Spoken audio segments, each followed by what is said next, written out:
আমি 4 নম্বর একটা কাজ দিচ্ছি এই পর্যায়ে, which is very important। আমার মনে হয় কি বাবা মা হিসেবে এটি আপনি পারেন। কিরকম? আপনি হয়তো বলবেন যে আমার সন্তান অনেক মোবাইল দেখে, স্যার এই মোবাইলটা কিভাবে ওর থেকে আমি সরাবো? আপনি বারবার হয়তো এই অভিযোগ করেন, আমি কাউন্সিলিং এ অনেক এরকম ক্লায়েন্ট পাই যে স্যার সারাক্ষণ মোবাইল চায়, ছেলে বাচ্চা আমার সন্তান 8 বছরের কিন্তু সারাদিন মোবাইল দেখে। এখন বিষয় হচ্ছে যে মোবাইল যে দেখে, আমরা মোবাইল দিই বলে দেখে, নইলে ওদের কি অকাত আছে যে মোবাইল কিনে তারপরে রিচার্জ করে তারপরে মোবাইল নিয়ে বিভিন্ন গেমস ডাউনলোড করে এটা ওটা করে ওই দেখতে থাকবে। আমরা ওদের হাতে খুব সহজ উপলব্ধ করে দিই, আমরা ওদের হাতে দিয়ে দিই আমাদের সুবিধার্থে।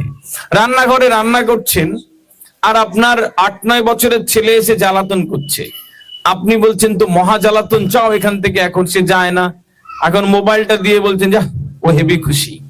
দূরে ও এক খাটের কোণে শুয়ে শুয়ে মোবাইল দেখে 2.5 ঘন্টা 3 ঘন্টা, নড়েও না চড়েও না, খাবারও চায় না, জলও খায় না। আপনি ভাবেন হেবি সুখ, দারুণ হচ্ছে, আমার কোনো জ্বালাতন নেই। ও আস্তে আস্তে জড় পদার্থের মতন মানুষ তৈরি হয়।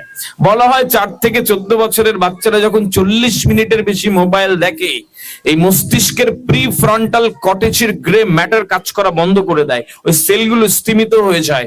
ও কল্পনা শক্তি কমে যায়, তার সামাজিক সমস্যা মোকাবিলা করার ক্ষমতা হারিয়ে ফেলে, বাইরের মানুষের সাথে মেশার যে একটা যোগাযোগ ক্ষমতা ও হারিয়ে ফেলে।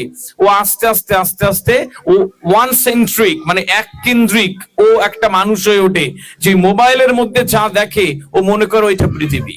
মোবাইলে যে ও ক্যারেক্টার দেখে, মোবাইলে ও যা দেখে ওইটুকু, ওই সেম ভিডিওস আসে, ও রিলস দেখছে বা ও গেম ডাউনলোড করছে, সেম গেম পরের বার ওর নোটিফিকেশনে আসবে, একই টাইপের।